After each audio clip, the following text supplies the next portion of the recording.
Hey, Dave here. Let's talk about ports and some adapters that we use with laptops. And so here we have one of the Toshiba laptops that I've been working on, and we're looking at the left side and super close up of the ports here. On the left, we see the DC in jack. And this we talked about previously. We said this uses a positive polarity. And you might be able to see that here if we zoom in real close. It actually shows it here. It shows the positive polarity icon. It's illustrated, and it also says it needs 19 volts in. So you need to make sure that you're using the correct adapter for the laptop. So that's the DC in jack, and that is removable and replaceable if you ever need to replace that. Here we have an RJ45 port, and that's for wired Ethernet connections so that the computer can communicate with other systems. And here we have two USB 3.0 ports, and we know it's 3.0 or higher because the ports are blue. So that's the left side ports here. And so we'll turn it over and take a look at the other side here. And we've got three ports. Here we have an 1/8" jack. That is for the headphones. So it's either known as a 1/8" jack or a 3.5mm jack or just a headphone jack. And here we have a USB 2.0 port for backward compatibility with devices. And here we have an HDMI port for replicating the screen or extending the screen within Windows or Linux. And those are your ports for this laptop. We also have a couple lights over here. And we've got the power/battery charging light and the Wi-Fi light. So some LED lights on the front here. Okay, let's move on to our second device here.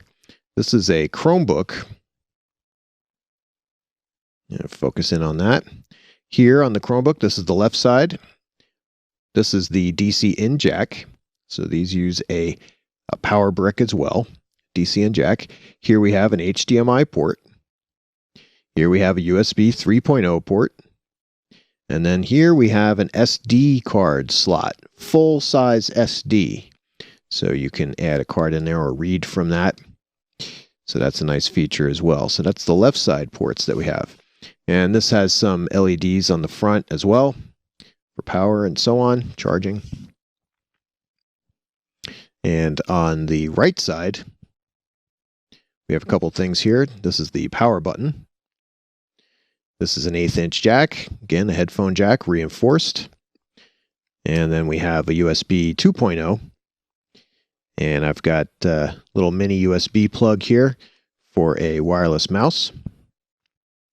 And then here we have a security jack. And you maybe can see a little K on the logo here. Kensington makes a lot of these security cables for laptops and other portable devices. So this is where we would actually connect that security cable and twist it and lock it. Okay, so a little bit of the ports on a Chromebook. All right, over here we have a MacBook, a little bit of an older MacBook. This is the power port, and that's a magnetic power port. That's all we have on that side. On this side, we have a hatch that we open here. Focus in on that.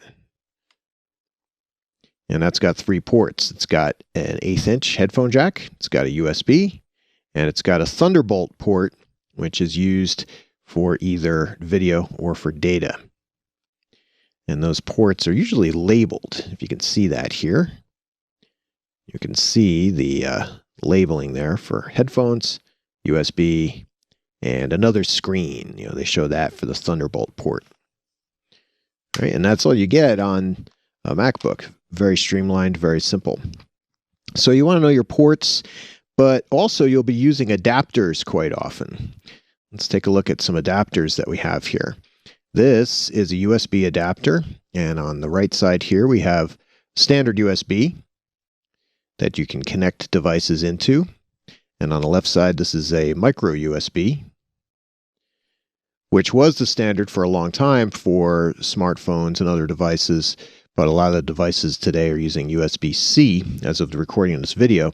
But the beauty of this is, let's say you have a USB flash drive and you want to read off that USB flash drive from your device, say from a smartphone or from a another device that uses a micro USB.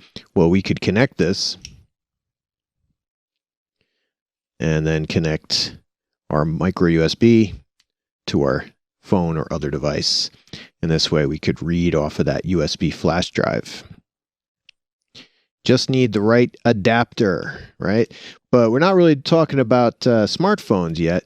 That's just one example of something you might use. You might need this to connect your laptop to a smartphone or to a tablet or some other device. So that's one example.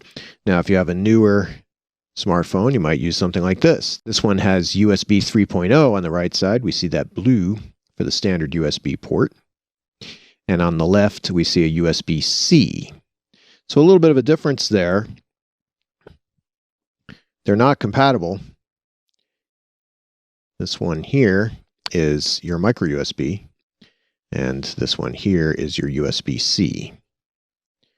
But again, the idea here is that we have a female port so that we can connect things like USB flash drives and lots of other devices. Okay, so some adapters there. It's a good idea for a technician to have a lightning connector, an adapter for that, so that you can work with newer Apple devices, iPads, and so on. And here we have the USB side. That's male USB. And on this side, we have the lightning connector on the left here. So another adapter you might use. I'll put some of these to the side here. Now, we mentioned that a nice feature of this Chromebook was that it had an SD card. And you can see, I'll turn it around here, you can see that it says SD here. You can see the logo. You should be able to see that. So it's a standard SD. But what if you don't have an SD card? Well, then you can use something like this. This is a USB to SD converter. So you can plug this into a USB 3.0 port. And then we have the standard SD and also a micro SD. And by the way, they make adapters for this where you can plug a micro SD into an SD type card in case you don't have a micro SD. But readers like this, good idea to have one of these around. Okay, and let's say you don't have enough USB ports. Well, we showed that Chromebook and we said, well, we got the one port here that I'm using for a mouse. And then we have one USB 3.0 port here, but what if we need more? One good adapter to use with mobile devices, and especially laptops, is a USB hub. So here we have the USB connector, goes into one of your USB ports, and that gives you a hub that has 4 ports. So really you're getting an additional 3, and we'll show that in a moment. This one is passive. It just plugs into the laptop. But they make active ones as well, which I use all the time, and I have a bunch of them in my lab, which can also charge devices. Something like this, it's meant more for just use with peripherals, like wireless mice and things like that. Okay. All kinds of adapters out there. You might want to use an extender. This is a short one, but this is a good device. We've got the standard USB connector, which is male, and then we have the female connector over here. So we can extend it from our laptop out, because sometimes it's a little tight on the laptop. So we can extend it out in the case that we have a larger device that needs to connect. And this is one example of another adapter. This is a USB-based wireless adapter. So let's say the wireless has failed. You can use something like this to connect your laptop to a wireless network in case you have to download drivers or what have you.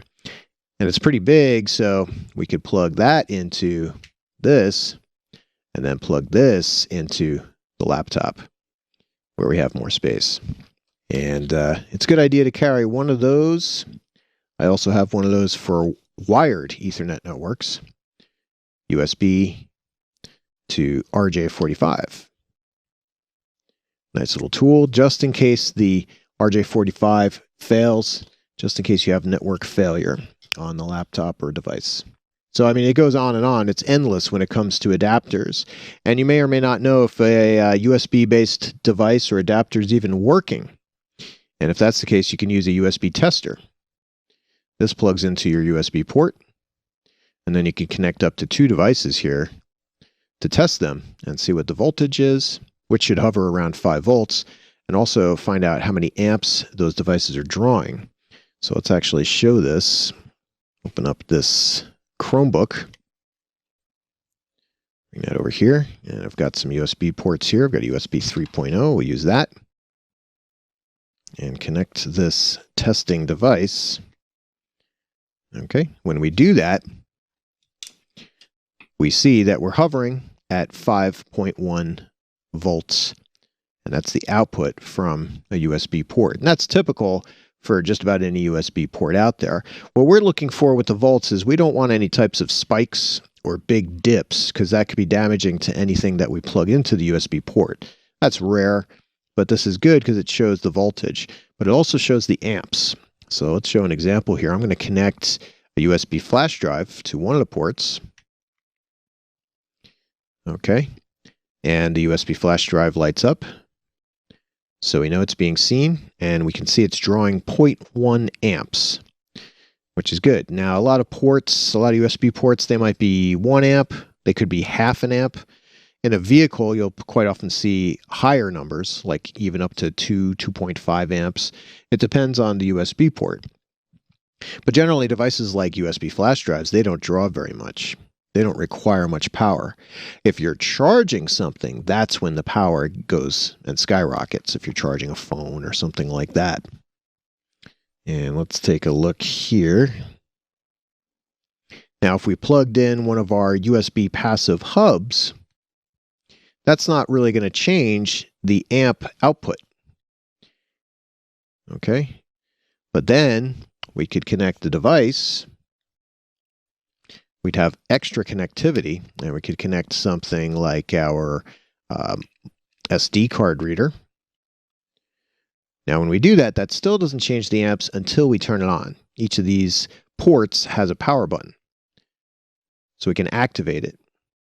Okay, and you can see it still really doesn't draw much power. And the voltage is remaining around the same, which is good.